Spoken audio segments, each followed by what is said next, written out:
نحمده ونصلي على رسوله الكريم اما بعد فاعوذ بالله من الشيطان الرجيم بسم الله الرحمن الرحيم رب اشرح لي صدري ويسر لي امري واحلل عقدة من لساني يفقهوا قولي. آج کی میری گفتگو کا موضوع ہے اللہ کے چہرے کی خاطر. اللہ کے چہرے کی خاطر کس کس کو اللہ سبحانہ وتعالیٰ کو دیکھنے کا شوق ہے؟ الحمدللہ ہم سب کو شوق ہے، کیونکہ جس سے محبت ہوتی ہے اس کو دیکھنے کا شوق ہوتا ہے. اور ہمیں جو کچھ ملا ہے وہ سب اللہ سبحانہ وتعالیٰ ہی کا تو دیا ہوا ہے. وہ ہمارا سب سے بڑا محسن ہے. پھر ہمارے دل میں اس کو دیکھنے کا شوق نہ ہو، یہ کیسے ممکن ہے؟ لیکن یہ شوق کتنا ہے، اس کا کتنا خیال آتا ہے، اور اس کے لیے آپ کیا کرتے ہیں، کیا سوچتے ہیں، کیا کوشش کرتے ہیں؟ اللہ سبحانہ وتعالیٰ کو دیکھنا کسی بھی اور چیز کو دیکھنے سے بالکل مختلف ہے. اور سب لوگ اللہ سبحانہ وتعالیٰ کو دیکھ بھی نہیں سکیں گے. اللہ تعالیٰ سب کو اپنا نہیں دکھائیں گے. خوش قسمت لوگ ہوں گے جو اس کو دیکھ پائیں گے. اگر واقعی ہم اس کو دیکھنا چاہتے ہیں تو پھر ہمیں یہ معلوم بھی ہونا چاہیے کہ اس کے چہرے کی صفات کیا ہے.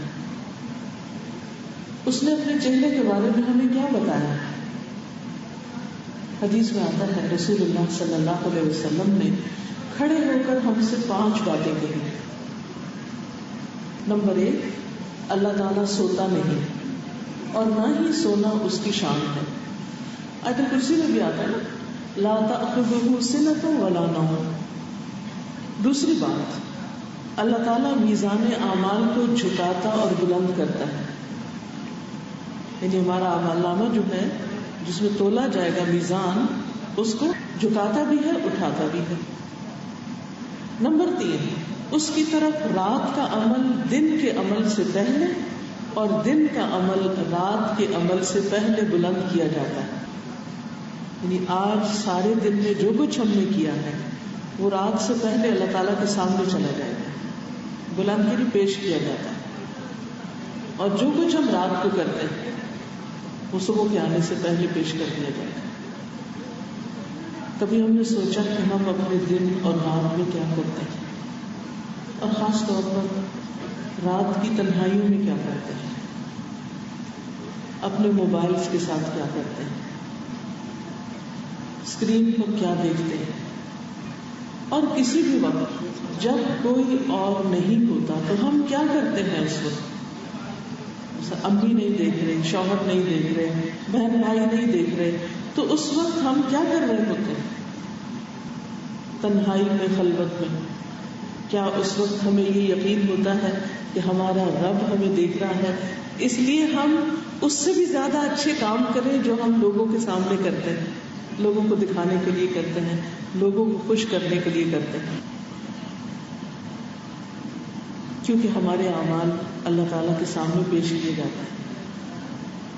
جب ہم پرچہ دیتے ہیں دنیا میں کوئی، تو پرچہ دینے کے بعد ہماری کیفیت کیا ہوتی؟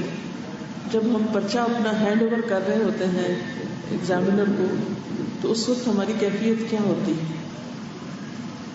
کیا صبح اور شام ہمارے دل کی کیفیت کچھ ایسی ہوتی کہ آج کے دن میں نے کیا کیا، اپنے وقت کو کیسے استعمال کیا، میرا دن کیسا گزرا؟ کیا واقعی میرا دن ایسا ہے، میری زندگی ایسی ہے کہ وہ اللہ رب العزت کی بارگاہ میں پیش کی جائے اور وہ اس کو دیکھ کر خوش ہو جائے؟ کیا ہم دن میں کوئی ایسا کام کرنے کی کوشش کرتے ہیں جو خالصتاً اللہ کی خاطر ہو اور اس سے مقصود کسی اور انسان کی خوشی نہ ہو؟ کام کر رہے ہو تو دل میں بس یہی خیال ہے کہ جس کے لیے کر رہے ہیں وہ دیکھ رہا ہے، وہ مجھ سے راضی ہو جائے، وہ مجھ سے خوش ہو جائے. کیونکہ دنیا تو کبھی ہم سے خوش ہو بھی نہیں سکتی جس کو ہم ہر وقت خوش کرنے کی کوشش میں لگے رہتے ہیں. اور جو بات نبی صلی اللہ علیہ وسلم نے اس وقت فرمائی وہ کیا تھی؟ اور اس کا حجاب نور ہے، یعنی اللہ تعالیٰ کے چہرے کا حجاب نور ہے. پانچویں بات، اگر وہ اسے کھول دے، یعنی اگر اپنا حجاب ہٹا دے تو اس کے چہرے کی شعاعیں جہاں تک اس کی نگاہیں پہنچتی ہیں مخلوق کو جلا دے. تو اللہ سبحانہ وتعالیٰ کو مخلوق میں سے کوئی بھی دیکھ نہیں سکتا. دنیا میں تو کوئی نہیں دیکھ سکتا. ہاں قیامت کے دن دیکھیں گے جب انسان کی دیکھنے کی قوت اور صلاحیت اتنی بڑھا دی جائے گی کہ وہ دیکھ پائے. اور پھر جنت میں تو خاص طور پر جنتیوں کا انعام یہ ہوگا کہ وہ اللہ سبحانہ وتعالیٰ کے دیدار سے، اللہ کے چہرے کو دیکھنے سے جتنے خوش ہوں گے اتنی خوشی جنت کی کسی اور نعمت کو پا کر نہیں ہوگی. سب سے بڑی خوشی کی بات ہوگی. قرآن مجید میں آپ نے پڑھا ہوگا کہ موسیٰ علیہ السلام نے بھی اپنے رب کو دیکھنے کی خواہش کی تھی، اور وہ شوق ان کا اس وقت اور بڑھ گیا تھا جب انہوں نے اللہ سبحانہ وتعالیٰ کی آواز سنی، اللہ تعالیٰ کا کلام خود سنا. وَلَمَّا جَاءَ مُوسَىٰ لِمِيقَاتِنَا وَكَلَّمَهُ رَبُّهُ قَالَ رَبِّ أَرِنِي أَنظُرْ إِلَيْكَ قَالَ لَن تَرَانِي وَلَكِنِ انظُرْ إِلَى الْجَبَلِ فَإِنِ اسْتَقَرَّ مَكَانَهُ فَسَوْفَ تَرَانِي فَلَمَّا تَجَلَّىٰ رَبُّهُ لِلْجَبَلِ جَعَلَهُ دَكًّا وَخَرَّ مُوسَىٰ صَعِقًا فَلَمَّا أَفَاقَ قَالَ سُبْحَانَكَ تُبْتُ إِلَيْكَ وَأَنَا أَوَّلُ الْمُؤْمِنِينَ. اور جب موسیٰ ہمارے مقرر وقت پر آئے اور اس کے رب نے ان سے کلام کیا تو انہوں نے کہا اے میرے رب مجھے دکھا کہ میں تجھے دیکھوں. فرمایا تو مجھے ہرگز نہ دیکھ سکے گا لیکن اس پہاڑ کی طرف دیکھ. تو اگر وہ اپنی جگہ برقرار رہا تو عنقریب تو مجھے دیکھ لے گا. تو جب اس کے رب نے پہاڑ پر تجلی کی تو اسے ریزہ ریزہ کر دیا. پہاڑ کتنا سخت ہوتا ہے، کتنا سخت ہوتا ہے پہاڑ. تو وہ پہاڑ کیسے ہو گیا؟ جیسے مٹی کی دھول ہو. اور موسیٰ بے ہوش ہو کر گر پڑے. پھر جب انہیں ہوش آیا تو انہوں نے کہا پاک ہے تو، میں نے تیری طرف توبہ کی اور میں ایمان لانے والوں میں سب سے پہلا ہوں، یعنی بن دیکھے ایمان لاؤں. حضرت انس کہتے ہیں کہ نبی صلی اللہ علیہ وسلم نے اس آیت کی تفسیر میں فرمایا فَلَمَّا تَجَلَّىٰ رَبُّهُ لِلْجَبَلِ جَعَلَهُ دَكًّا کہ چھنگلیا کے ایک چھنگلیا ہوتا ہے نا چھوٹی ہوتی، چھنگلیا کے ایک کنارے بالکل آگے کا حصہ کنارہ اس کے برابر تجلی ظاہر ہوئی اور پہاڑ دھنس گیا اور موسیٰ علیہ السلام بے ہوش ہو گئے. آپ نے اپنے ہاتھ کی نصف خنصر انگلی کے ساتھ اشارہ فرمایا. نبی صلی اللہ علیہ وسلم نے اللہ تعالیٰ کے اس فرمان کی تفسیر میں یہ بھی فرمایا کہ چھنگلیا کے ایک کنارے کے برابر تجلی ظاہر ہوئی اور پہاڑ دھنس گیا. تھوڑا سا ہی نور تھا، اس سے پہاڑ یا جو تجلی تھی اس سے پہاڑ اپنی جگہ برقرار نہ رہ سکا. تو پہاڑ جیسی مضبوط چیز اگر اپنی جگہ نہیں رہ سکتی تو دنیا میں انسان اللہ سبحانہ وتعالیٰ کو نہیں دیکھ سکتا، برداشت ہی نہیں کر سکتا اس کے جلوے کو. اس لیے کوئی اگر یہ دعویٰ کرے کہ میں نے اللہ تعالیٰ کو دیکھا ہے یا خواب میں بھی دیکھا ہے تو اس کا یہ دعویٰ سچا نہیں، کیونکہ لیس کمثلہ شیء، اس جیسی کوئی چیز ہے ہی نہیں. تو پھر کس چیز کو دیکھا آپ نے؟ انسان کا خیال ہو سکتا ہے، حقیقت نہیں. پھر یہ بھی یاد رکھیے کہ اس کے چہرے پر کبریائی کی چادر ہے. کبریائی کہتے ہیں عظمت، بڑائی کو. رسول اللہ صلی اللہ علیہ وسلم نے فرمایا جنت میں 2 باغ چاندی کے ہوں گے جن کے تمام برتن اور دوسری ساری چیزیں چاندی کی ہوں گی، اور 2 باغ سونے کے ہوں گے جن کے برتن اور دوسری ساری چیزیں سونے کی ہوں گی. اور جنت عدن میں جنتیوں کے اپنے رب کے دیدار میں کوئی چیز رکاوٹ نہ ہوگی سوائے کبریائی کی چادر کے جو اس کے چہرے پر ہوگی. یعنی جنتیوں کے لیے ہر چیز آسان ہوگی، لیکن اللہ سبحانہ وتعالیٰ کی طرف جب وہ دیکھیں گے تو اللہ تعالیٰ کے چہرے پر کبریائی کی چادر ہوگی. یہ بھی یاد رکھیے کہ 7ویں آسمان اور رب کے دیدار کے درمیان 70,000 پردے ہیں. 70,000 پردے. یہ تو آپ کو معلوم ہے نا کہ اللہ سبحانہ وتعالیٰ اپنے عرش پر ہے. بعض لوگ کہتے ہیں نا اللہ تعالیٰ ہر جگہ ہے، یہاں بھی ہے وہاں بھی ہے. نہیں، یہ اللہ تعالیٰ کی شان کے خلاف ہے یہ بات. اللہ تعالیٰ اپنے بلند ہے، اپنے عرش پر ہے. ہم کہاں رہتے ہیں؟ زمین پر رہتے ہیں. اور اس زمین کی وسعت کتنی؟ وہ بھی ہم نے نہیں دیکھی. ایک شہر سے دوسرے شہر تک جاتے ہیں تو اس میں بھی ہم تھک جاتے ہیں, گھبرا جاتے ہیں. کہاں یہ کہ پوری زمین, پورے گلوب پر ہم گھومے پھرے, کسی نے بھی نہیں دیکھا پورا گلوب ہر طرف سے. اور پھر 3 حصے تو اس کے ویسے بھی پانی, تو اس سمندر کو بھی ابھی انسانوں نے ڈسکور نہیں کیا پورا. فیو پرسنٹ, شاید 25% یا 5%, اور باقی سمندر بھی انسانوں کے علم میں نہیں کہ اس کے اندر کیا کیا مخلوق ہے. صرف ایک پلانٹ زمین کے اوپر جو کچھ ہے اس کو بھی انسانوں نے نہیں دیکھا, حالانکہ زمین پوری کائنات کے مقابلے میں ریت کے ایک ذرے کے برابر بھی نہیں اس نسبت کے ساتھ. تو بہرحال یہ زمین, ہمیں اس کے اوپر آسمان کی چھت نظر آتی ہے. زمین اور آسمان کے بیچ کا فاصلہ 500 سال کی مسافت پہ, یعنی اگر کوئی 500 سال چلتا رہے تو جہاں پہنچے گا اتنا اونچا ہے آسمان. پھر ہر آسمان, ایک آسمان سے دوسرے آسمان کا فاصلہ 500 سال, پھر اگلا آسمان 500 سال. اس طرح آپ دیکھیے 7 آسمان ہیں, اور پھر 7 آسمانوں کے اوپر پانی, پھر اس کے اوپر رب سبحانہ تعالیٰ کا عرش. لیکن اس حدیث سے کیا پتہ چلتا ہے کہ 7ویں آسمان اور رب کے درمیان 70,000 پردے ہیں. اللہ سبحانہ تعالیٰ عرش پر ہے. تو یہ آسان نہیں کہ ہر کوئی اللہ تعالیٰ کو دیکھ لے یا اس کا کوئی دعویٰ کرے. یہ واقعی سب سے عظیم ترین نعمت ہوگی جو اللہ کے پیارے بندوں کو نصیب ہوگی, جو دنیا میں اللہ کے چہرے کی خاطر کام کرے اور مشکل سے مشکل کام صرف اس لیے کر لے کہ مجھے اس کے بدلے میں اللہ کا دیدار کرنا ہے, بس اللہ کی خاطر کرنا ہے, اللہ کی محبت میں کرنا ہے, اللہ سبحانہ و تعالیٰ کو دیکھنے کے لیے کرنا ہے. مجاہد کہتے ہیں کہ 7ویں آسمان اور عرش کے درمیان 70,000 پردے ہیں, اور اللہ تعالیٰ موسیٰ علیہ السلام کو قریب کرتے رہے یہاں تک کہ دونوں کے درمیان ایک پردہ رہ گیا. جب اس جگہ کو دیکھا اور لوح محفوظ پر لکھنے والے فرشتوں کے قلموں کی آواز سنی تو کہا رب ارنی انظر الیک, اے رب مجھے دکھا کہ میں تجھے دیکھوں. لیکن پھر کیا ہوا, جب رب نے تجلی کی تو وہ بے ہوش ہو گئے, دیکھ ہی نہیں سکے.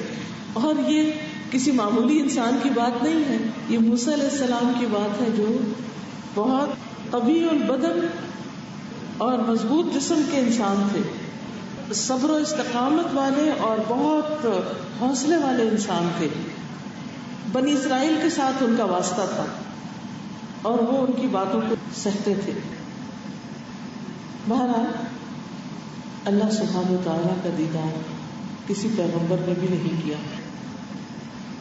پھر یہ بھی یاد رکھیے کہ اللہ سبحانہ و تعالیٰ مسکراتے بھی ہیں, اللہ تعالیٰ ہنستے بھی ہیں, اور یہ باتیں بھی ہمیں احادیث سے پتہ چلتی. قیامت کے دن اللہ سبحانہ و تعالیٰ ہنستے ہوئے اپنے محبوب بندوں کے سامنے تجلی فرمائے گا. یعنی جب اللہ تعالیٰ اپنے بندوں کو دیکھیں گے تو اللہ تعالیٰ ہنس رہے ہوں گے. لیکن یہ ہنسنا کسی انسان کا ہنسنا نہیں ہے, یہ تو صرف سمجھانے کے لیے بات کی گئی. جب ہم کسی کو ہنستا ہوا دیکھتے ہیں تو ہم خوش ہو جاتے ہیں, تو مطلب یہی ہے کہ اللہ کے بندوں کو اللہ تعالیٰ خوش کر دے گا. سوچئے جب کوئی انسان ہماری طرف خوش ہو کے دیکھتا ہے, وہ ہمارے ماں باپ ہی ہوں, بہن بھائی ہوں, دوست ہوں, استاد ہوں, کوئی بھی ہو, جب خوش ہو کے کوئی ہماری طرف دیکھتا ہے تو وہ کتنی خوشی ہوتی. اگر انسانوں کی خوشی سے ہم خوش ہوتے ہیں تو اللہ رب العزت کی خوشی سے کتنی خوشی ہوگی اس کا ہم اندازہ ہی نہیں کر سکتے. سارے غم دور ہو جائیں گے, ساری تھکاوٹیں اور دنیا میں پیش آنے والے ساری تکلیفیں اور غم اور دکھ اور ڈپریشن اور طرح طرح کی تکلیف دہ باتیں لوگوں کی, اللہ کے راستے میں آنے والی مشکلات, لوگوں کا کرٹیسزم, کیا کچھ. لیکن ان سب چیزوں کو انسان بھول جائے گا, اور جب اللہ تعالیٰ کو دیکھے گا تو کہے گا کچھ مجھ پہ تکلیف آئی نہیں اللہ کے راستے. یہ بہت چھوٹی چیزیں لگیں گی. آج ہمیں کسی کو معاف کرنا, اللہ کی خاطر کسی سے درگزر کرنا, اللہ کی خاطر کسی کی مدد کرنا مشکل لگتا ہے، اللہ کی خاطر رات کے وقت نماز پڑھنا، اٹھ کے اپنی نیند توڑنا مشکل لگتا ہے، لیکن یہ مشکل کچھ مشکل نہیں جب انسان کو اس کا صلہ ملے گا، جب انسان کو اس کا اجر ملے گا۔ یاد رکھیے اللہ سبحانہ وتعالیٰ کے چہرے سے عظیم چیز کوئی نہیں۔ ایک دعا میں آتا ہے اعوذ بوجہ اللہ العظیم الذی لیس شیء اعظم منہ، میں اللہ کے عظیم چہرے کی پناہ مانگتا ہوں جس سے عظیم اور کوئی چیز نہیں، یعنی سب سے عظیم چیز ہے وہ۔ اسی طرح ایک اور دعا ہے جو درد کے وقت پڑھی جاتی ہے، اس دعا کو بھی معمولی نہ سمجھے۔ کہیں پر بھی درد ہو، کہیں کٹ لگ جائے، کچھ ہو جائے، کہیں جوڑ میں درد ہے، جسم میں درد ہے، سر میں درد ہے، فوراً ہاتھ رکھے، پہلا کام جو کریں کسی ڈاکٹر کے آنے سے پہلے، کسی دوائی لینے سے پہلے، کچھ بھی کوئی اور سوچ آنے سے پہلے، جہاں بھی ہے فوراً ہاتھ رکھ دیں، بسم اللہ بسم اللہ بسم اللہ، اور پھر پڑھیں اعوذ بعزت اللہ وقدرتہ من شر ما اجد واحاذر، اعوذ باللہ وقدرتہ من شر ما اجد واحاذر۔ اور ایک روایت میں تھا اعوذ بوجہ اللہ وقدرتہ من شر ما اجد واحاذر۔ جب انسان اتنی بڑی چیز کی پناہ لے لیتا ہے تو پھر اس کے بعد کوئی تکلیف کیسے رہ سکتی، دکھ کیسے رہ سکتا ہے؟ لیکن اس وقت انسان سوچ کے پڑھے کہ میں کیا مانگ رہا ہوں، کیا چاہ رہا ہوں۔ پھر اسی طرح اعوذ بوجہ اللہ العظیم الذی لیس شیء اعظم منہ وبکلمات اللہ التامات من شر ما خلق وذرأ وبرأ ومن شر ما ينزل من السماء وما يعرج فيها ومن شر طوارق الليل والنهار۔ پھر یہ بھی یاد رکھیے ہر چیز کو پناہ ہے سوائے اللہ کی ذات کے، اللہ کے چہرے کے۔ کل شیء ہالک الا وجہہ لہ الحکم والیہ ترجعون، اس کی ذات کے بغیر ہر چیز ہلاک ہونے والی ہے، حکم اسی کا چلتا ہے اور تم سب اسی کی طرف لوٹائے جانے والے ہو۔ کل من علیہا فان ویبقى وجہ ربک ذو الجلال والاکرام، کل من علیہا فان، اس زمین پر موجود ہر چیز فنا ہونے والی ہے اور تیرے رب کا چہرہ باقی رہے گا جو بڑی شان اور عزت والا ہے۔ اور پھر ہم دیکھیں کہ ابھی تو ہم نے اللہ کو نہیں دیکھا اور اس کی عبادت کرتے ہیں اور اس کے آگے کھڑے ہوتے ہیں، جب نماز میں کھڑے ہوتے ہیں خاص طور پر ہاتھ باندھ کر تو ہم کسی سے بات نہیں کرتے، کسی اور کی طرف دیکھتے نہیں۔ سوچئے کہ اگر ہم اللہ کو دیکھ لیں تو ہماری عبادت کی خوبصورتی کتنی زیادہ بڑھ جائے۔ اسی لیے جو بن دیکھے رحمان سے ڈرتا ہے اس کے لیے بہت بڑے اجر کی بشارت ہے اور بخشش کی بشارت ہے۔ حدیث میں آتا ہے ابو ہریرہ رضی اللہ عنہ کہتے ہیں کہ رسول اللہ صلی اللہ علیہ وسلم نے فرمایا اللہ کے کچھ فرشتے ایسے ہیں جو راستوں میں پھرتے رہتے ہیں، گلیوں بازاروں میں گھومتے رہتے ہیں اور اللہ کا ذکر کرنے والوں کو تلاش کرتے ہیں۔ پھر جہاں وہ کچھ ایسے لوگوں کو پا لیتے ہیں جو اللہ کا ذکر کر رہے ہوتے ہیں تو ایک دوسرے کو آواز دیتے ہیں کہ آؤ ہمارا مطلب حاصل ہو گیا۔ پھر وہ آسمان دنیا تک اپنے پروں سے ان پر امڑتے ہیں، اوپر سے اوپر چڑھتے جاتے ہیں۔ پھر مکمل ہونے پر، یعنی وہ مجلس جب مکمل ہوتی ہے، ختم ہوتی ہے، اپنے رب کی طرف چلے جاتے ہیں۔ پھر ان کا رب ان سے پوچھتا ہے، حالانکہ وہ اپنے بندوں سے متعلق خوب جانتا ہے، وہ خود بھی جانتا ہے، وہ خود دیکھ رہا ہے اور اس کا وعدہ ہے فاذکرونی اذکرکم، تم مجھے یاد کرو میں تمہیں یاد کروں گا۔ جب انسان اکیلے یاد کرتا ہے اللہ تعالیٰ اکیلے اس کو یاد کرتے ہیں، جب کسی مجلس میں یاد کرتے تو اس سے بہتر مجلس میں اللہ تعالیٰ یاد کرتے ہیں۔ لیکن اللہ کے وہ فرشتے جو ذکر کی مجلس کے بعد اللہ تعالیٰ کے پاس پہنچتے ہیں، ان کی زبانی ایسے بندوں کا ذکر سننا اللہ تعالیٰ کو پسند ہے۔ اللہ تعالیٰ ان سے پوچھتے ہیں میرے بندے کیا کہتے تھے؟ وہ جواب دیتے ہیں وہ تیری تسبیح پڑھتے تھے، تیری کبریائی بیان کرتے تھے، تیری حمد کرتے تھے، تیری بزرگی بیان کرتے تھے۔ پھر اللہ تعالیٰ پوچھتے ہیں کیا انہوں نے مجھے دیکھا ہے؟ وہ جواب دیتے ہیں نہیں واللہ انہوں نے تجھے نہیں دیکھا. اس پر اللہ تعالیٰ فرماتا ہے پھر ان کا اس وقت کیا حال ہوتا جب وہ مجھے دیکھ لیتے. وہ جواب دیتے ہیں اگر وہ تیرا دیدار کر لیتے تو تیری عبادت اور بھی زیادہ کرتے، یعنی اگر دیکھ لیتے تو اور زیادہ پھر عبادت کرتے، تیری بزرگی سب سے زیادہ بیان کرتے اور تیری تسبیح سب سے زیادہ کرتے. لیکن احسان کے درجے کی عبادت تو ایسے ہی ہوتی ہے کہ انسان جب اللہ کے سامنے کھڑے ہو تو واقعی ایسے کھڑے ہو کہ جیسے وہ اس کو دیکھ رہا ہے. اور اگر یہ کیفیت نہ ہو تو یہ ضرور یاد رہے کہ اللہ اس کو دیکھ رہا ہے، اللہ تعالیٰ اس کو دیکھتے، اور اللہ تو ہر وقت دیکھتے ہیں، ہم اس کی نظروں سے اوجھل نہیں ہیں. اور پھر خاص طور پر جب نماز میں کھڑے ہوں تو یہ تصور کریں کہ ہمارا چہرہ اللہ کے چہرے کے سامنے ہے. اس سے انشاءاللہ آپ کی نماز میں بہت امپروو ہوگی. جس نماز میں یہ یاد رہ گیا اس نماز کی کیفیت بدل جائے گی. ترمذی کی روایت ہے بے شک اللہ نے تمہیں نماز کا حکم دیا، لہٰذا جب تم نماز پڑھو تو کسی اور کی جانب توجہ نہ کرو، کسی اور چیز کو نہ دیکھو، کیونکہ اللہ اپنے نماز پڑھنے والے بندے کی طرف متوجہ ہوتا ہے جب تک وہ نماز پڑھتے ہوئے ادھر ادھر توجہ نہیں کرتا.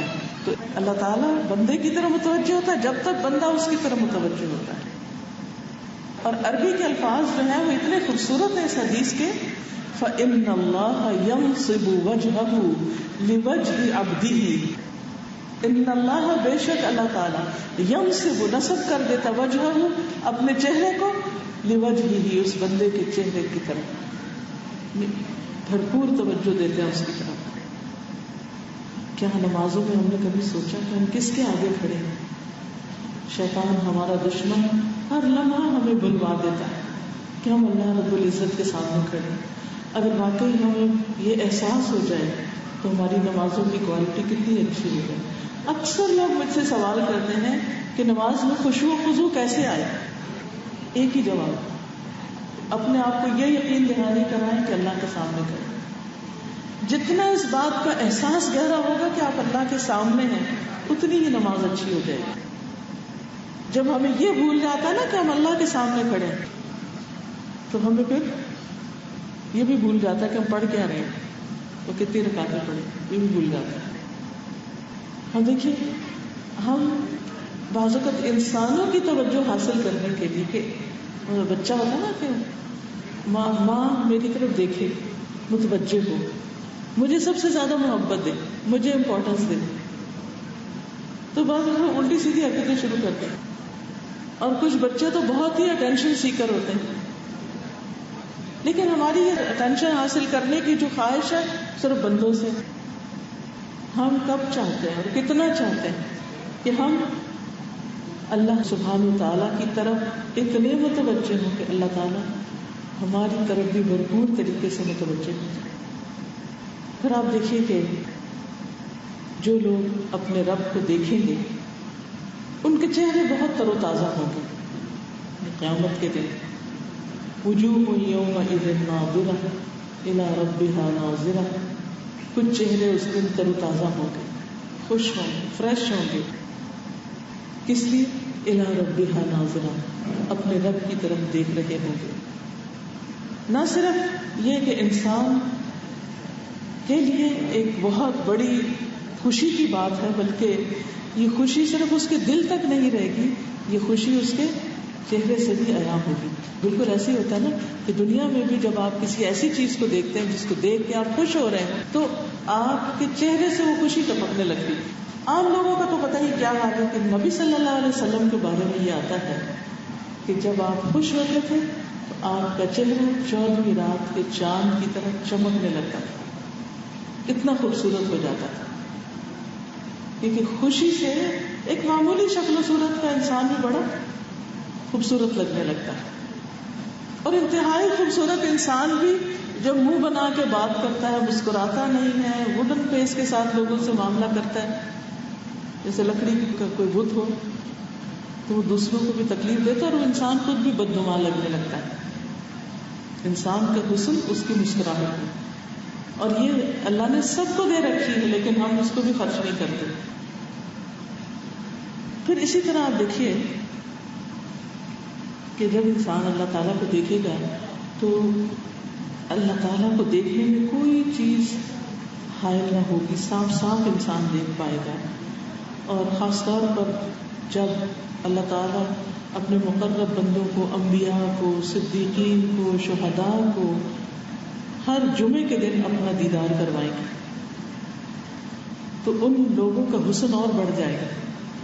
جب وہ اپنے گھر والوں کے پاس پہنچیں گے تو کہیں گے کہ تم لوگ جب گئے تھے واپسی پر اس سے بھی زیادہ خوبصورت ہو گئے. اور یہ سب کچھ کیوں ہوگا؟ اللہ سبحانہ وتعالیٰ کے دیدار کی وجہ سے. اس میں آپ دیکھیے کہ ایک طویل حدیث ہے جس میں اللہ تعالیٰ کے دیدار کی بات آتی ہے. کچھ مزید حدیثیں بھی ہمیں ملتی ہیں لیکن ایک عام حدیث جو سب نے سن رکھی کہ جب جنتی جنت میں داخل ہو جائیں گے اور جہنمی جہنم میں چلے جائیں گے تو پھر جنتیوں کو پکار کر کہا جائے گا کہ اے اہل جنت، ابھی ایک وعدہ اللہ کا تم سے باقی، یعنی جنت میں پہنچ گئے سب کچھ ملے، ابھی ایک چیز باقی. وہ کہیں گے کہ کیا ہے وہ چیز؟ ہمارے میزان بھاری کر دیے گئے، ہمارے اعمال نامے ہمارے دائیں ہاتھوں میں دے دیے گئے، ہمیں جہنم سے بچا کر جنت میں داخل کر دیا گیا.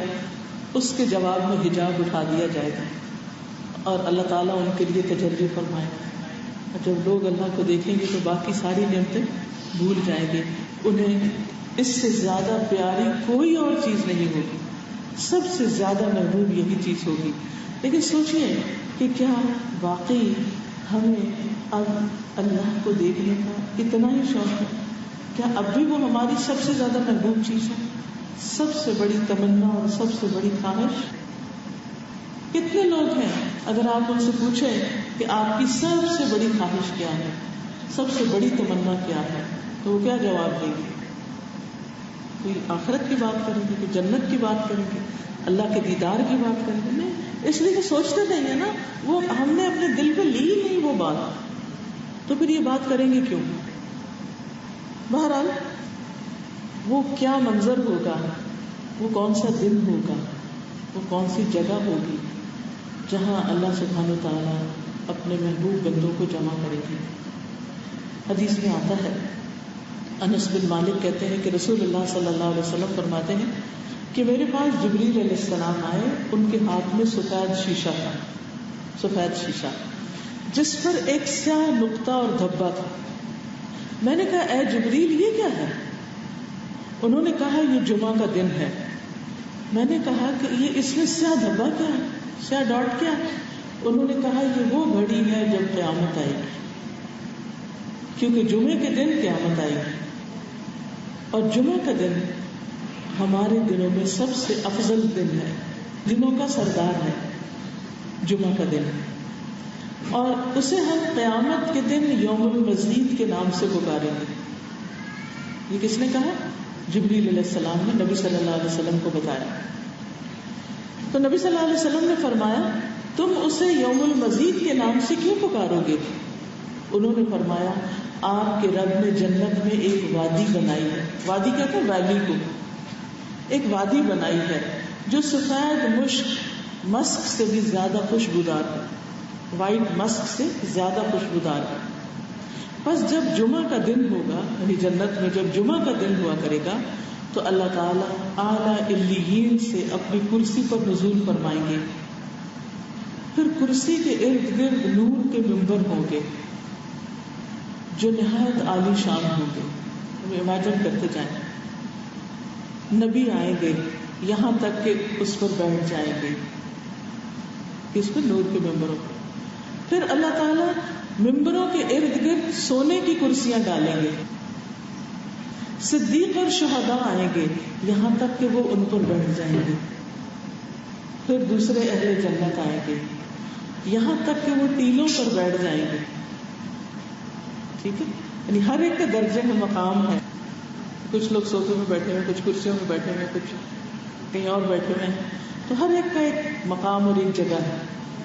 تو بہرحال جب سب بیٹھ جائیں گے تو اللہ سبحانہ و تعالیٰ ان کے لیے اپنا جلوہ فرمائے گا، اپنا دیدار کروائے گا، یہاں تک کہ وہ اس کے چہرے کی طرف دیکھیں گے وہ فرمائے گا میں وہ ہوں جس نے تم سے اپنا وعدہ سچ کر دکھایا اور میں نے تم پر اپنی نعمت پوری کر دی. یہ وہ مقام ہے جس میں اپنے بندوں کی تکریم یعنی عزت کر رہا ہوں.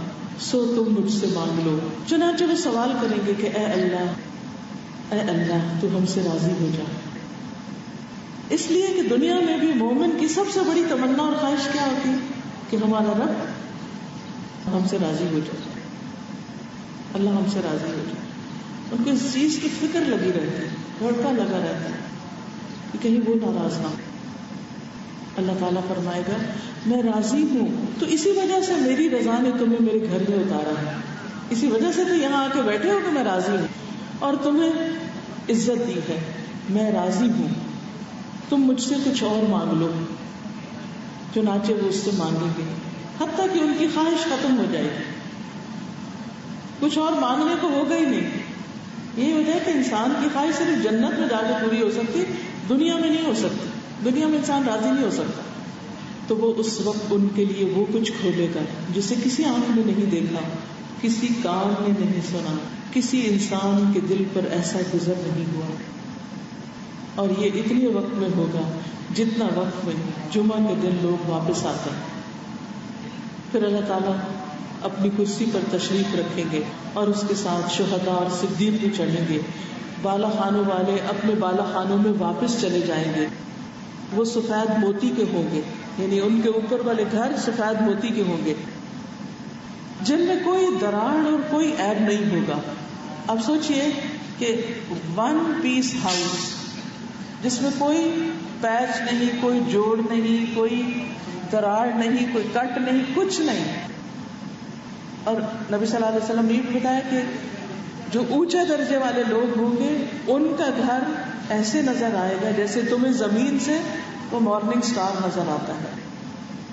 طلوع فجر سے پہلے اور غروب آفتاب کے بعد جب غروب کے وقت ہوتا ہے نا, خاص ستارہ چاند کے آس پاس نظر آتا ہے. اسی طرح ان لوگوں کے گھر جو اوپر کے درجات والے ہیں وہ دور چمکتے موتی کی طرح ہوں گے, چمکتے ستارے کی طرح.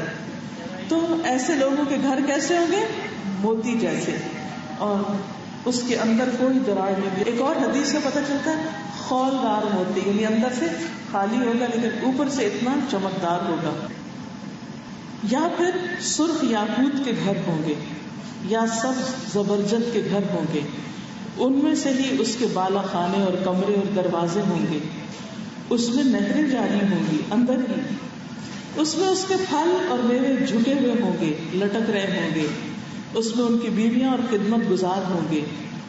وہ جمعہ کی طرف جانے سے بڑھ کر اور کسی چیز کے محتاج نہیں ہوں گے, یعنی وہاں رہ رہے ہوں گے لیکن ان کا کیا انتظار ہوگا, جمعہ کا دن آئے اور ہم اللہ تعالیٰ کے دیدار کے لیے جائیں, اس مجلس میں جائیں, عظیم الشان مجلس میں جس کا ذکر قرآن مجید کی سورت القمر میں بھی آتا ہے.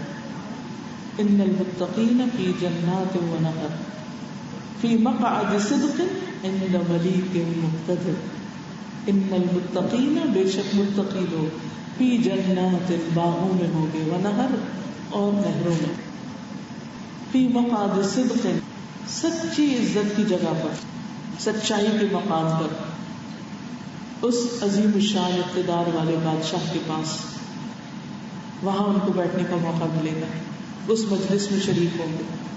یہ کوئی معمولی مقام ہے؟ اب سوچئے اس مقام تک پہنچنے کے لیے کیا کرنا ہوگا, اس گھر کو پانے کے لیے, اس دیدار کو پانے کے لیے. کیا نمازیں نہ پڑھ کر وہاں پہنچ سکتے ہیں؟ کیا مسجد نہ جا کر وہاں پہنچ سکتے ہیں؟ جماعت کے بغیر نماز پڑھ کے وہاں جا سکتے ہیں؟ کیا سود خوری کر کے وہاں جا سکتے ہیں؟ رشوت لے دے کر وہاں پہنچ سکتے ہیں؟ حرام کمائی کے ذریعے کم ناپ تول کے وہاں پہنچ سکتے ہیں؟ قرآن مجید میں آتا ہے ویل للمطففین, ہلاکت ہے ان کے لیے جو ناپ تول میں کمی کرتے ہیں. اور تطفیف کہتے ہیں حقیر سی چیز, یہ نہیں کہ کوئی بہت بڑی کمی, تھوڑی تھوڑی چھوٹی چھوٹی. مثلاً آپ کی کتاب چھپواتے ہیں اور آپ کہتے ہیں کہ اس میں 80 گرام کا پیپر لگا دیا.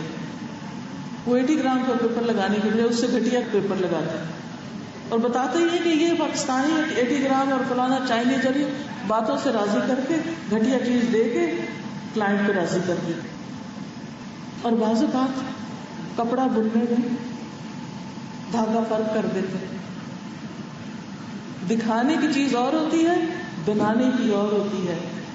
کیا اس طریقے سے دھوکہ دے کر اس مقام تک پہنچا جا سکتا ہے؟ کیا اللہ کی نافرمانی کر کے اس جگہ پہنچ سکتے ہیں؟ سوچیے, ہم سب کو سوچنے کی ضرورت ہے.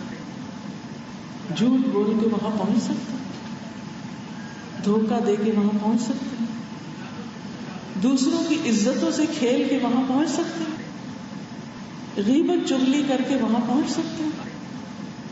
وہاں پہنچنے کے لیے ہر اس چیز کو چھوڑ دینا ہوگا جو اللہ کو پسند نہیں.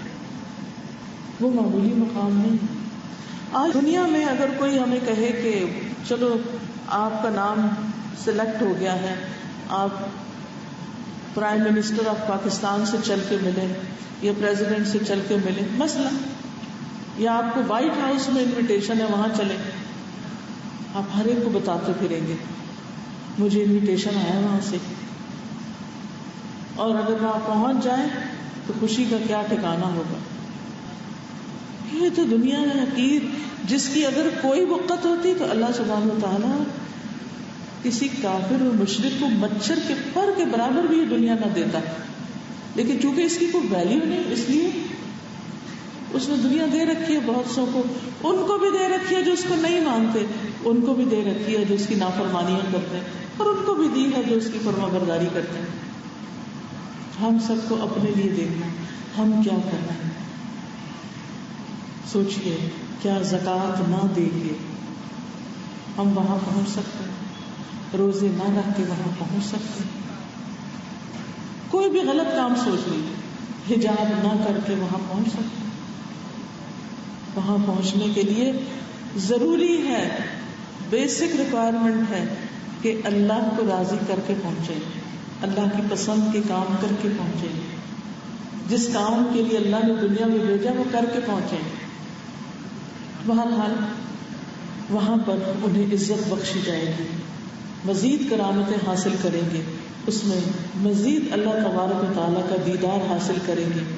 اسی لیے اس دن کو یوم المزید کہا جائے گا.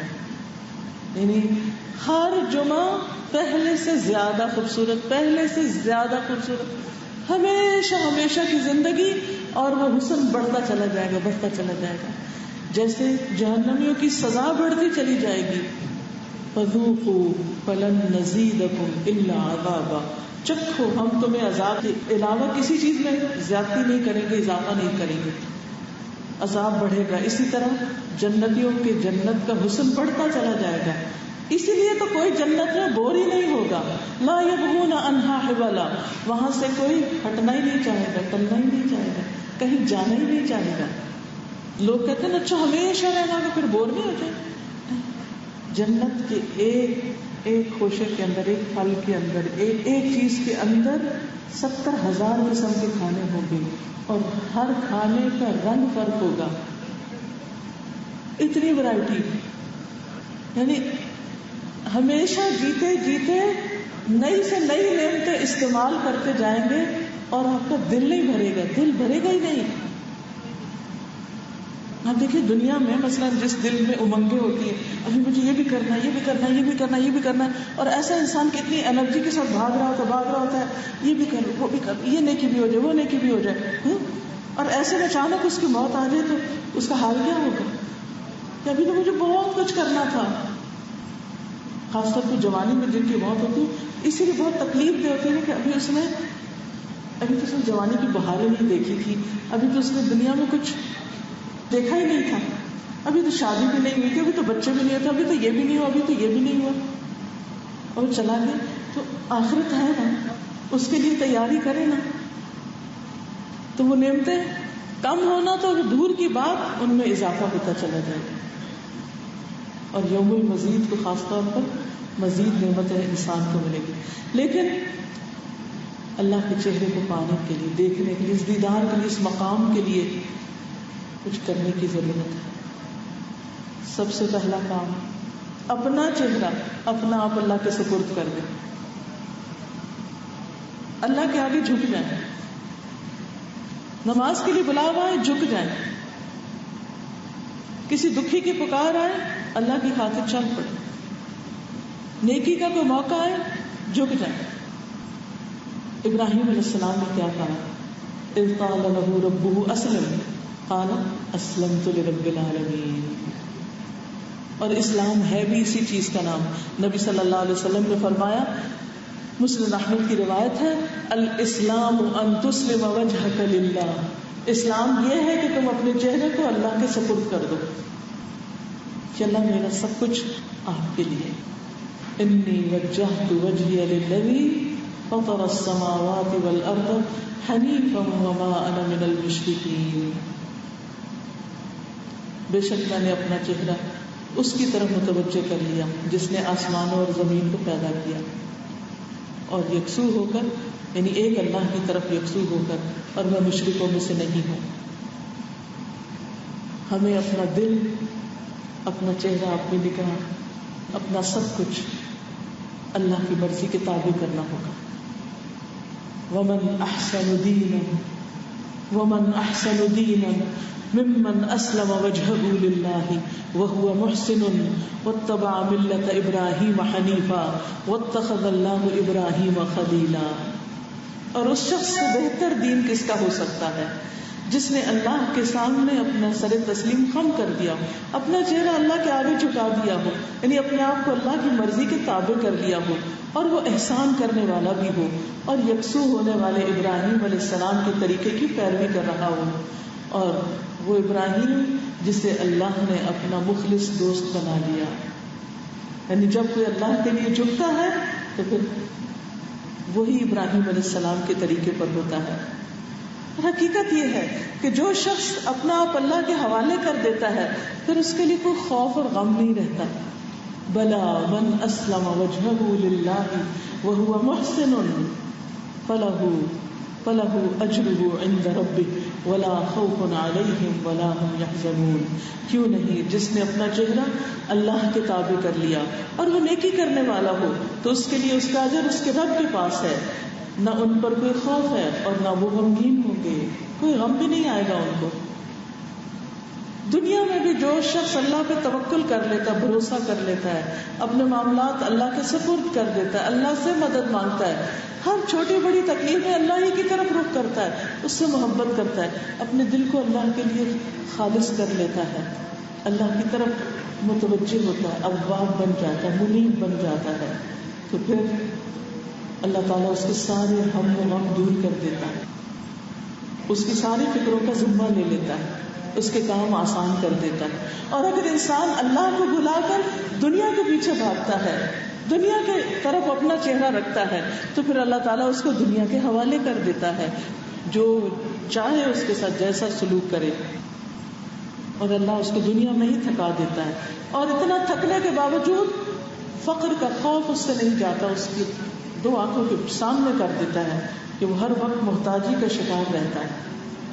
پھر آپ دیکھیے کہ جو اپنے چہرے کو اللہ کے حوالے کر دیتا ہے وہ مضبوط کڑا تھام لیتا ہے, اس کو ایسا سہارا مل جاتا ہے جو کبھی ختم ٹوٹنے والا ہی نہیں.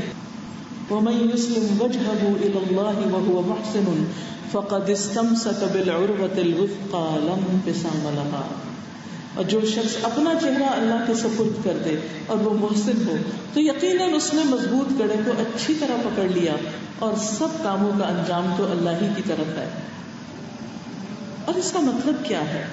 اس کا مطلب یہ ہے کہ انسان ہر چیز اللہ کی خاطر کرے, ہر حال میں انسان کا دل اللہ کی طرف متوجہ رہے, خوشی ہو تب بھی اس کا شکر ادا کرتا رہے, اللہ تو نے عطا کی. کوئی نیکی کی توفیق ہو تو بھی اللہ کا شکر ادا کرے, اللہ تیری رحمت سے ہی مجھے موقع ملا کرنے کا, تیری ہی عنایت ہے, تیری رحمت ہے. اسی طرح کوئی غم ہو تو بھی اللہ کی طرف پناہ لے, اللہ کی طرف جائے, اللہ کی طرف متوجہ رہے. نماز میں بھی اللہ کی طرف متوجہ اور باقی حالات میں بھی اللہ کی طرف متوجہ. مشکل میں پڑے, کوئی تکلیف آ جائے, کسی پریشانی میں مبتلا ہو جائے تو اللہ ہی کو پکارے. دوسرا کرنے کا کام, اللہ کے دیدار کے لیے پہلا کرنے کا کام کیا تھا؟ اپنا آپ اللہ کے حوالے کر دینا, اپنا چہرہ اللہ کی طرف متوجہ کر دینا. دوسرا کرنے کا کام, ایسے لوگ جو اللہ کا چہرہ چاہتے ہیں ان سے جڑ کے رہنا, ان سے دوستی رکھنا, ان سے محبت کرنا, ان سے تعلق رکھنا, ان کے بیچ اٹھنا بیٹھنا. جو اللہ کا چہرہ چاہتے ہیں, جو اللہ کی رضا کے لیے کام کرتے ہیں. اور یہ ہدایت نبی صلی اللہ علیہ وسلم کو کی گئی, وَاصْبِرْ نَفْسَكَ مَعَ الَّذِينَ يَدْعُونَ رَبَّهُمْ بِالْغَدَاةِ وَالْعَشِيِّ يُرِيدُونَ وَجْهَهُ وَلَا تَعْدُ عَيْنَاكَ عَنْهُمْ تريد زينة الحياة الدنيا ولا تطع من أغفلنا قلبه عن ذكرنا واتبع هواه وكان أمره فرطا. اور آپ اپنے آپ کو ان لوگوں کے ساتھ روک کر رکھیں جو اپنے رب کو پہلے اور پچھلے پہر پکارتے ہیں, یعنی ان کے ساتھ رہیں, اس کا چہرہ چاہتے ہیں, اور تیری آنکھیں ان سے آگے نہ بڑھیں. تو دنیا کی زندگی چاہتا ہے, اور اس شخص کا کہنا مت مان جس کے دل کو ہم نے اپنی یاد سے غافل کر دیا, جو اللہ کو بھولا ہوا, تو دنیا کی باتیں ہر وقت, اور وہ اپنی خواہش کے پیچھے چل رہا ہے, اور اس کا کام ہمیشہ حد سے بڑھا ہوا, اعتدال نہیں اس کی زندگی میں. نبی صلی اللہ علیہ وسلم کو یہ بھی کہا گیا کہ ایسے لوگوں کو اپنے سے دور نہ کیجیے. باقی انبیاء کو بھی یہ تلقین کی گئی, اور ان لوگوں کو کہ جو صبح شام اپنے رب کو پکارتے ہیں, دعائیں کرتے ہیں, ذکر کرتے ہیں, یریدون وجہہ, اللہ کا چہرہ چاہتے ہیں, اس کی محبت میں جیتے ہیں, ان کو اپنے سے دور نہ کیجیے, چاہے دنیاوی اعتبار سے ان کا اسٹیٹس کچھ بھی نہ ہو, پھر بھی آپ ان سے محبت کیجیے. تو جب ایسے لوگوں کے بیچ میں آپ رہیں گے تو آپ کی بھی تمنا کیا بن جائے گی, آپ کی خواہش کیا ہوگی کہ آپ بھی یہی کچھ کریں جو یہ کر رہے ہیں. انسان کے لیے سب سے آسان کام وہ ہوتا ہے جو کسی کو دیکھتے ہوئے کرتا نا وہ کر لے, سب سے آسان کام. اکیلے کوئی بھی کام کرنا مشکل لگتا ہے. جب کچھ لوگ اکٹھے ہو کے کام کرتے ہیں, مل کے کام کرتے, اس کی برکت ہی کچھ اور ہوتی ہے, وہ کام مشکل سے مشکل بھی آسان ہو جاتا ہے. آج کے دور میں بھی لوگ مختلف طرح سے کچھ کام اکٹھے ہو کے کرتے ہیں. پہلے زمانے کی عورتیں, مجھے اپنی نانی کا یاد ہے, میں اپنی نانی کے پاس رہا کرتی تھی, تو وہ کسی دن اپنی ساری سہیلیوں کو رات کے وقت بلاتی تھی اور پوری رات بیٹھ کے چرخا کاٹتی تھی لالٹین کی روشنی میں, اور ساتھ ساتھ کچھ پڑھتی تھی. یہ مجھے نہیں پتا کیا پڑھتی تھی, کچھ گا رہی ہوتی تھی یا کچھ پڑھ رہی ہوتی تھی, اور سب کام کر رہی ہوتی تھی. کیونکہ وہ کہتے ہیں کہ اس طرح چرخا کاٹنے سے بہت جلدی, یعنی بہت زیادہ کاٹا جاتا ہے. جب اکیلے بیٹھے تھے تو بور ہو جاتے ہیں, تو وہ ان کا اپنا ایک طریقہ تھا. تو مل کے جب کوئی کام کرتے ہیں تو اس کام کی برکت ہی کچھ اور ہوتی ہے, وہ کام زیادہ ہوتا ہے. برکت کا مطلب ہی بڑھوتری ہوتا ہے. ایک کام اکیلے کر رہے ہیں آپ, سالوں لگ جائیں گے, پتہ نہیں ہوگا کہ نہیں ہوگا, اور اپنے جیسے لائک مائنڈیڈ لوگوں کو شریک کر لیں, ساتھ ملا لیں, بہت جلدی وہ کام نبٹ جائے گا. تیسری کرنے کی چیز, نمازوں میں اللہ کی طرف پوری توجہ, فرض اور نفل نماز میں اپنا چہرہ اللہ کی طرف کرنا, اور یہ دعا پڑھنا, وجہت وجہی للذی فطر السماوات والارض. نبی صلی اللہ علیہ وسلم جب نماز کے لیے کھڑے ہوتے تھے تو یہ دعا پڑھتے تھے, جہاں سبحانک اللہ ہم پڑھتے ہیں اس جگہ پر. پھر اسی طرح دعا کرتے ہوئے اللہ کی طرف متوجہ ہونا. رسول اللہ صلی اللہ علیہ وسلم نے فرمایا, جو مسلمان اپنا چہرہ اللہ عز و جل کے سامنے گاڑ کر کسی چیز کا سوال کرتا ہے, بالکل فوکس ہو کے, اللہ تعالیٰ اسے وہ چیز ضرور عطا کرتا ہے, خواہ جلدی دے یا دیر سے دے, ذخیرہ کر لے, لیکن دیتا ضرور ہے, کیونکہ اللہ تعالیٰ غافل دل کی دعا نہیں سنتا. تو اگر آپ چاہتے ہیں کہ اللہ کے چہرے کو دیکھ سکیں تو پھر دنیا میں دعائیں مانگیں اس کے لیے پوری توجہ کے ساتھ. پھر قربانی, وہ بھی اللہ کی خاطر. اس وقت بھی ہم یہی دعا پڑھتے ہیں, انی وجہت وجہی للہ الذی فطر السماوات والارض. پھر سوتے وقت اپنا چہرہ اللہ کے سپرد کرنا, اللہم اسلمت نفسی الیک. نبی صلی اللہ علیہ وسلم اپنی داہنی کروٹ لیٹ کر یہ دعا پڑھتے تھے, اللہم اسلمت وجہی الیک اللہ میں نے اپنا چہرہ تیرے حوالے کر دیا، تیرے سپرد کر دیا. وفوضت امری الیک، اپنا معاملہ تیرے سپرد کر دیا. یاد رکھیے ہر روز سوتے وقت کوئی فکر، خیال، غم، پریشانی، دکھ، کوئی چیز جو آپ کو بودر کر رہی ہے اور سونے نہیں دے رہی، اس کو ذہن میں لائیں. ڈیلی یہ وظیفہ کریں، یعنی یہ طریقہ اختیار کریں اور سکون سے دعا مانگیں. اللہ میں نے اپنا چہرہ تیرے حوالے کیا. وفوضت امری الیک، میں نے اپنا یہ معاملہ ہے جو مجھے چیز پریشان کر رہی، یہ بھی تیرے حوالے کیا، تو اس کو درست کر. جب انسان سب کچھ اللہ کے سپرد کر دیتا ہے تو اس کا بوجھ ہلکا ہو جاتا ہے. وَأَلْجَأْتُ ظَهْرِي إِلَيْكَ رَغْبَةً وَرَهْبَةً إِلَيْكَ لَا مَلْجَأَ وَلَا مَنْجَا مِنْكَ إِلَّا إِلَيْكَ آمَنْتُ بِكِتَابِكَ الَّذِي أَنزَلْتَ وَنَبِيِّكَ الَّذِي أَرْسَلْتَ. سب کو یہ دعا زبانی یاد ہونی چاہیے، بہت ہی خوبصورت دعا. زبانی آتی ہوگی نا تو سب نیند کی حالت میں بھی پڑھ کے سوئیں گے آپ، ورنہ بھول جائیں گے. دو طریقے اور بھی ہیں یہ دعائیں پڑھنے کے. ایک ہے چھوٹی سی کتاب ہے لگا کے چھپی ہوئی ہے، سونے جاگنے کے اذکار، اس میں ساری دعائیں ہیں. بیڈ سائڈ ٹیبل کے اندر یہ کہیں رکھ لیں، پاس ہی کسی بھی قریب کی شیلف پر. سوتے وقت اس کو پڑھنا شروع کر دیں، پڑھتے پڑھتے نیند بھی آنے لگے گی اور ساری دعائیں بھی ہو جائیں گی. دوسرا، جتنے بھی آئی فونز اور اینڈرائڈ وغیرہ ہیں اس میں اپلیکیشن ڈال لیں سونے جاگنے کے آداب، تو سوتے وقت پڑھ کے پھر سو جائیں. کچھ دن پڑھتے رہیں گے تو زبانی بھی یاد ہو جائے. پھر اسی طرح اللہ کے چہرے کی پناہ مانگا کریں مختلف مشکل حالات میں، اور خاص طور پر آخرت کے عذاب سے بچنے کے لیے. اعوذ بوجہک، اعوذ بوجہک.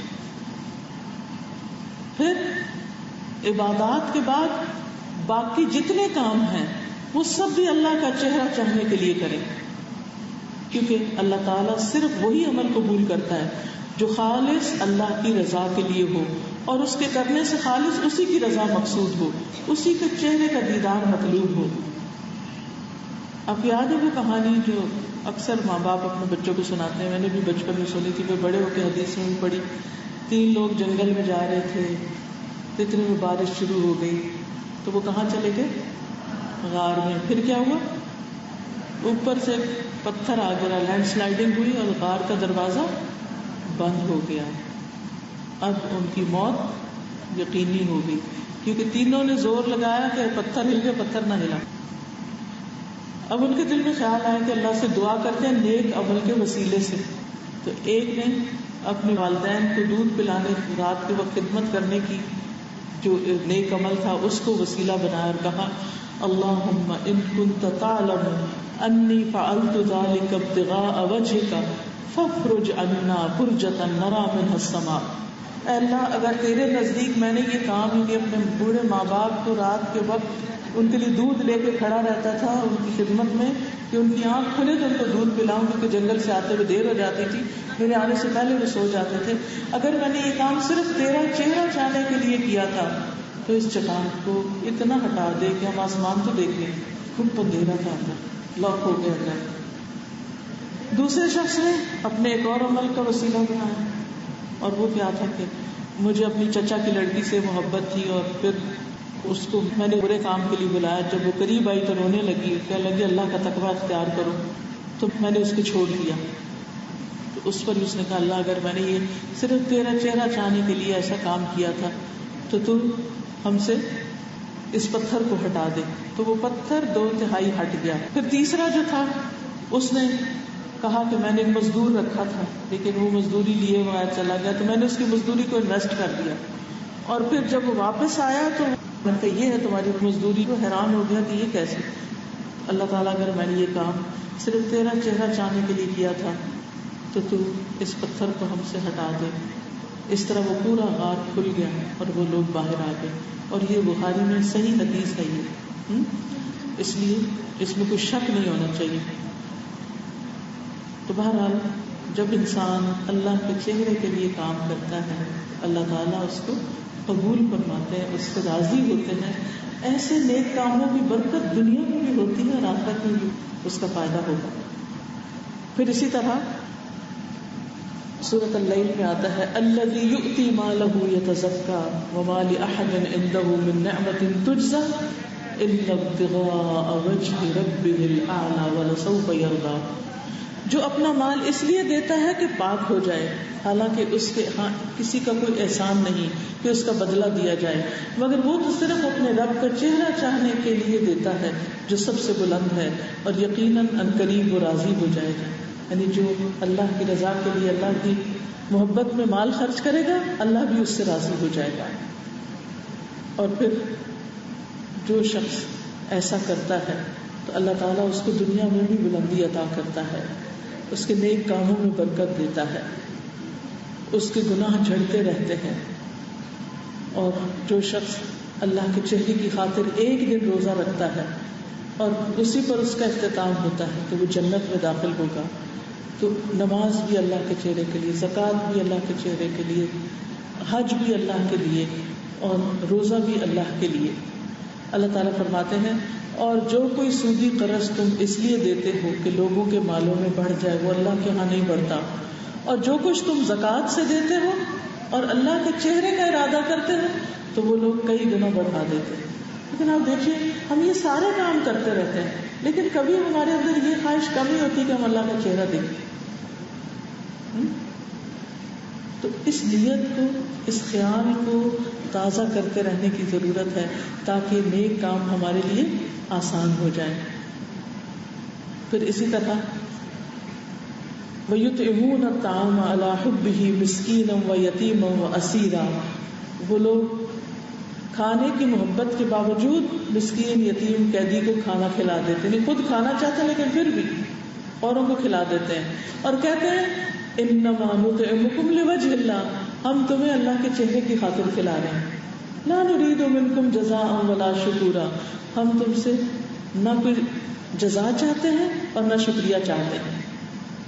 تو انسان جو کچھ دے صرف اللہ کی خاطر دے، چاہے مال خرچ کرے، چاہے زکوٰۃ دے، چاہے عام صدقات کرے، چاہے کسی غلام کو آزاد کرے۔ اسی طرح علم بھی اللہ کی خاطر حاصل کرے، جو کچھ آپ سیکھ رہے ہیں دین کے علم میں سے، اس کے پیچھے بھی نیت یہی ہونی چاہیے کہ میں اللہ کا دیدار کر سکوں۔ حدیث میں آتا ہے من تعلم علما مما يبتغى به وجه الله عز وجل لا يتعلمه الا ليصيب به عرضا من الدنيا لم يجد عرف الجنة يوم القيامة يعني ريحها، وہ علم جو اللہ کا چہرہ چاہنے کے لیے حاصل کیا جاتا ہے، جس نے اسے دنیا کا مال متاع حاصل کرنے کے لیے سیکھا، قیامت کے دن جنت کی خوشبو بھی نہ پائے۔ دین کے علم سیکھنے کا اصل مقصد کیا ہونا چاہیے کہ اللہ ہم سے خوش ہو جائے، راضی ہو جائے، کیونکہ اس کو سیکھ کے پھر ہم عمل کریں گے نا اور اللہ تعالیٰ کو خوش کریں گے۔ اسی طرح قرآن کو بھی اللہ کی خاطر پڑھنا چاہیے۔ حدیث میں آتا ہے، مسند احمد کی روایت ہے، اقرأوا القرآن وابتغوا به وجہ اللہ، یعنی قرآن پڑھو اور اس کے ذریعے اللہ کی رضا چاہو، اللہ کا چہرہ چاہو، اسی کی خاطر اس کا ذکر کرنا۔ پھر اللہ کا چہرہ چاہنے کے لیے مسجد بنانا، مسجد کی تعمیر کرنا، ہجرت کرنا، جہاد کرنا،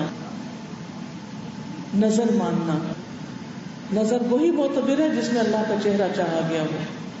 پھر صبر کرنا، یعنی ایک تو یہ کہ اچھے اچھے کام کرنا اس دیدار کو پانے کے لیے، اور دوسرا کیا ہے، اس کی وجہ سے انسان تکلیف دہ چیزوں سے بچنے کی کوشش کرے، یا صبر کرے، یا ناگوار چیزوں کو برداشت کر جائے۔ اللہ کا چہرہ چاہنے کے لیے غصہ پینا، حدیث میں آتا ہے اللہ کے نزدیک غصے کے اس گھونٹ سے زیادہ افضل گھونٹ کسی بندے نے کبھی نہ پیا ہوگا جو وہ اللہ کا چہرہ چاہنے کے لیے پیتا ہے۔ یعنی جو اپنا غصہ دبا جاتا ہے صرف اللہ کو راضی کرنے کے لیے، تو اس سے بہترین کام کوئی نہیں ہو سکتا۔ اسی طرح جو اللہ کے چہرے کی خاطر کسی کو معاف کر دیتا ہے، اللہ تعالیٰ اس کی عزت میں اضافہ فرماتا ہے، اللہ اس کا چہرہ پھر روشن کر دے گا۔ اسی طرح اپنی ذمہ داریوں کو بھی انسان اسی خاطر پورا کرے، چاہے بحیثیت والدین ہوں یا کوئی جاب ہم کر رہے ہوں یا کوئی بھی کام ہمارے ذمہ ڈالا گیا ہو۔ پھر اس کے لیے دعا بھی کرنا. وَأَسْأَلُكَ لَذَّةَ النَّظَرِ إِلَىٰ وَجْهِكَ، اے اللہ میں تیرے چہرے کو دیکھنے کی لذت کا سوال کرتا ہوں اور تجھ سے ملاقات کا شوق رکھتا ہوں. وَالشَّوْقَ إِلَىٰ لِقَائِكَ. پھر اسی طرح کچھ ایسے لوگ ہیں جن کی طرف اللہ تعالیٰ دیکھتا ہے اور اللہ تعالیٰ فرشتوں کو بھی دکھاتا ہے کہ دیکھو میرے ان بندوں کو. یعنی جب ہم اللہ کے چہرے کی خاطر کام کرتے ہیں تو اللہ تعالیٰ بھی ہماری طرف دیکھنا پسند کرتے ہیں. قیامت کے دن کچھ لوگ ایسے ہوں گے جن کی طرف اللہ تعالیٰ دیکھنا بھی نہیں چاہے گا، دیکھے گا بھی نہیں، ان کو پاک بھی نہیں کرے گا، ان کو معاف بھی نہیں کرے گا، ان سے بات بھی نہیں کرے گا. اور کچھ لوگوں کو اللہ تعالیٰ دیکھتے ہیں اور ان سے محبت کرتے ہیں. تو وہ کون خوش نصیب ہے جن کی طرف اللہ دیکھتا ہے اور فرشتوں کو بھی دکھاتا ہے. ان میں تہجد کے لیے اٹھنے والا. اللہ تعالیٰ فرماتے ہیں میرے اس بندے کو دیکھو جس نے اپنے نفس کے ساتھ سخت محنت کی ہے. میرا یہ بندہ مجھ سے جو مانگے گا میں اسے دوں گا، اس کو ملے گا. پھر نماز کا انتظار کرنے والوں کے لیے اللہ تعالیٰ آسمان کا دروازہ کھول کر دیکھتا ہے. پھر دوسروں کو ترجیح دینے والے اپنی ذات پر، دوسروں کو کھلا کے خود بھوکا رہنے والے. وہ میاں بیوی کا واقعہ آتا ہے نا مشہور کہ جنہوں نے چراغ بجھا کے بچوں کو ایسے بہلا کے سلا دیا، خود بھوکے رہے مہمان کو کھلا دیا. تو اس پر یہ آیت اتری تھی. حدیث میں آتا ہے نبی صلی اللہ علیہ وسلم فرمایا کہ تم دونوں میاں بیوی کے نیک عمل پر اللہ تعالیٰ ہنس پڑا اور اسے پسند کیا. تو اللہ تعالیٰ ایسے لوگوں کو دیکھتے ہیں اور دیکھ کر خوش ہوتے ہیں. ذکر کی جو مجلسیں ہوتی ہیں ان پر اللہ کی خاص نظر ہوتی اور اللہ تعالیٰ ان پر فخر کرتے ہیں. ایک دفعہ نبی صلی اللہ علیہ وسلم صحابہ کے ایک حلقے کی طرف جہاں بیٹھ کر وہ اللہ کو یاد کر رہے تھے اس کی طرف تشریف لے گئے. فرمایا تم لوگ یہاں کیوں بیٹھے ہو؟ تو انہوں نے عرض کیا ہم اللہ کا ذکر کرنے کے لیے بیٹھے اور اس بات پر ہم کر رہے ہیں کہ اللہ نے ہمیں اسلام کی ہدایت دی ہے اور اس کے ذریعے ہم پر احسان فرمایا ہے. فرمایا کہ اللہ کی قسم تمہیں اس بات کے علاوہ کسی بات میں نہیں بٹھایا. نہیں واقعی تم اسی لیے بیٹھے؟ کہتے اللہ کی قسم اسی لیے بیٹھے. آپ نے فرمایا میں نے تم سے کسی بدگمانی کی وجہ سے قسم نہیں اٹھوائی بلکہ میرے پاس جبریل آئے اور انہوں نے مجھے خبر دی کہ اللہ تمہاری وجہ سے فرشتوں پر فخر کر رہا ہے کہ دیکھو میرے یہ بندے میری خاطر جمع ہو کر میرا ذکر کر رہے ہیں.